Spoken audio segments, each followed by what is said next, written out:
Birth, life, love, marriage, family. Our world is quickly changing, and with it, people's ideas around relationships and parenthood. Do I want kids is a loaded question. Not now, but probably within like 5 to hopefully like 8 years, 5 to 8 years, that's a good time frame. When I first came out to my parents, they thought that I didn't want kids. And that made me sad because it's something that I have always wanted. So there's this term that I found a few years ago, and I think it still applies to me. It's DINK. Stands for dual income, no kids. My friends Peter and Dalton, who are a gay couple, we always say that we'll have children together and then kind of buy houses next to each other, and the kid will grow up in this like little cul-de-sac that we own. We were both single and we both didn't know where our lives were gonna be. And he said to me, like, if by the time I'm 35 and you're 35 and we don't have kids, do you wanna just have a child together?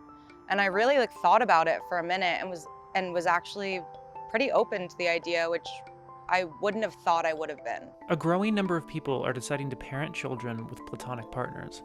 That is, partners with whom they are not romantically involved, but both desire to be parents.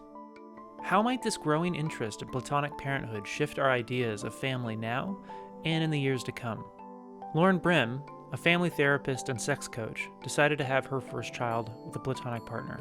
I think most of my friends to my face were supportive, but then they would tell me about their friends who would say things like, how dare she, bring a child into what they saw as a broken family. I had just gone to one of my friends' weddings, and it was her first marriage at 50. Her and her husband were 50 years old and got married. I had another friend that married, for the first time in her early 40s, and her husband was in his early 50s. So in my mind, I thought, well, if I'm gonna wait to find my partner, kids might not be an option anymore. So maybe I should just have the kids and then I'll find my life partner later. Enter matchmaking apps and websites like Modamily.com, which provide services curated for exactly this type of parenthood. I'm Ivan Fadovich. I'm the founder and CEO of Modamily. We connect people who are ready to have kids in various modern arrangements, such as platonic co-parenting. We help people find known donors, or even romantic relationships leading to family. Having children the traditional way, getting married and stuff, that works great for a lot of people, and we're certainly not trying to take it over or anything like that. But also, we've seen where it doesn't work great, and the divorce rate, realistically, is close to 50%. Co-parenting, it's the same thing. It's not a cure. It's not perfect. It's not a perfect arrangement, but it can work just as well or just as bad as a marriage if people are on the same page. I had the idea of kind of a weekend dad and a man who would be the father, the biological father, but wouldn't be trying to sort of take the child 50-50. And that was sort of my initial vision. We're really growing comfortable with a lot of arrangements for marriages and families that have probably been going on forever, but that people might have felt shamed or marginalized within. And so now we're doing a better job all the time, and I hope we continue to do a better job putting non-traditional families out in the forefront. It's not that there's one recipe and everybody needs to follow it. And it needs to be exactly one straight guy and exactly one straight woman, and then a proscribed number of kids that they raise in this kind of a house. That's nonsense. In all due respect, as a parent, we are responsible to show our kids what a healthy relationship looks like, growing up with love. And I feel like co-parenting is just an agreement. I feel like when they grow up, they're gonna say, this is okay to accept. And for me, it's always been, I waited 9 years to make sure that I showed my kids what a loving relationship is. So when they grow up, they have that and they understand what to accept, what to tolerate, because in life you have what you tolerate. People have been co-parenting despite divorce, for as long as there's been divorce, which is probably before recorded history in some sense or another. And those parents, many of them do a terrific job. I think it's far better to have parents that can have a real conversation and respond to children's questions about romance than it is to have parents that can demonstrate it in front of their children. I think there's a seismic shift happening in how family formation is happening and how the younger generations look at families.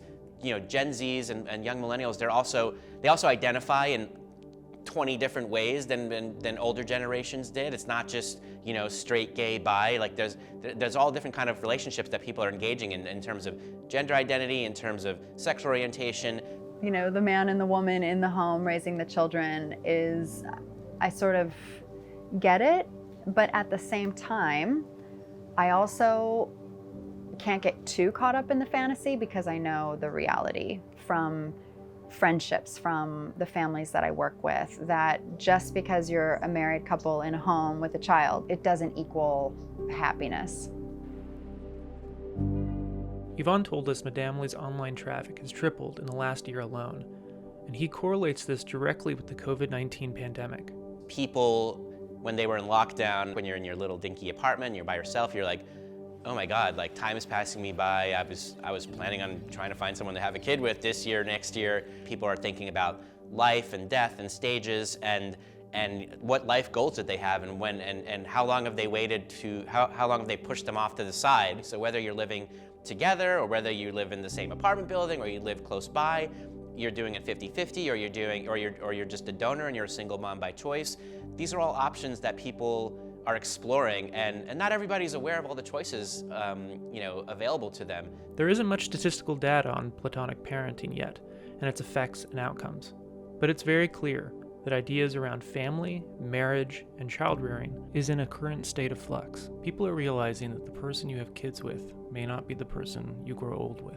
Things happen, like divorces happen, people die, not everyone's suited for monogamy. We don't always get our first relationships right. Even though my situation, now that I look at it, isn't ideal, I do wish I could have had my first child in a committed relationship. I also got to have a child, so I can never go back and say it was the wrong decision. It was the right decision for me.